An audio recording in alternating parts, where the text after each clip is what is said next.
मनहरू मन भित्रका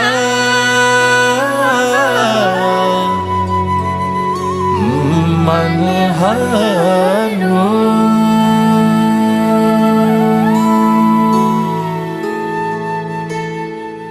जीवनका लागि उत्प्रेरणा, उत्प्रेरितहरूका लागि हौसला। ईश्वरीय मार्ग भजन मण्डल सच्चाई केन्द्र नेपालसँग आबद्ध रही संस्थागत जिम्मेवारी वहन गरी जस्तो सुकै परिस्थितिमा पनि दृढ विश्वासका साथ ईश्वरमा भरोसा राखी अटल मनस्थिति बनाई आत्मीय पवित्रतामा आफूलाई उभ्याउँदै हरेक जनको निमित्त उत्प्रेरणाको स्रोत बनी गर्नु भएको सेवा भावको अतुलनीय योगदानको कदर गर्दै तपाईलाई सच्चाई इन्टरनेशनल डाइनामिक अवार्ड 2080 प्रदान गरिएको छ।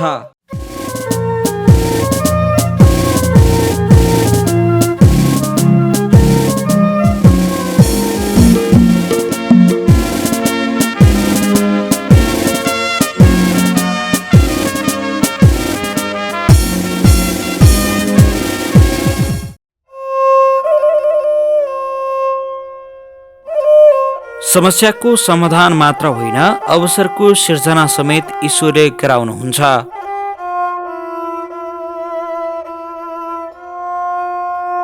पाँच वर्ष अगाडि ईश्वरको महिमामा लागेर हाल बैजनाथ गाउँपालिका वडा नम्बर 2 लधौरा बाँकेमा सच्चाई केन्द्र नेपालको शाखा सञ्चालन गरिरहनु भएको छ। शाखा प्रमुख सरिता थारू र शाखा उपप्रमुख बालकिशन थारू।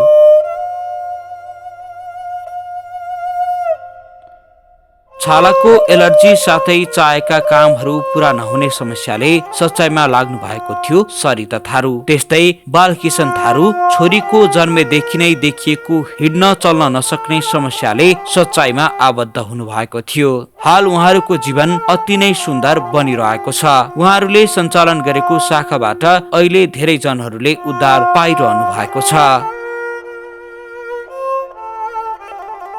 यसरी नै मानव हितमा समर्पित ईश्वरीय कर्ममा लागेर समाज र व्यक्तिमा सकारात्मक परिवर्तनको सम्भाग बनी निस्वार्थ भावले चालेका कदमहरू यस्तै दर्जनौं सम्मानका निमित्त योग्य अनि सफल रहन् भनी हार्दिक बधाई तथा शुभकामना व्यक्त गर्दछौं। ईश्वरीय मार्ग भजन मण्डल सच्चाई केन्द्र नेपाल।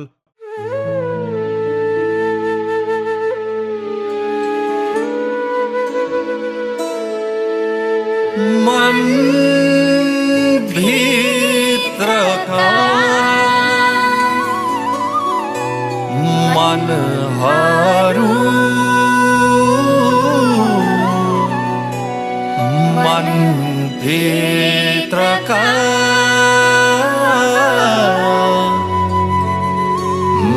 मनहरू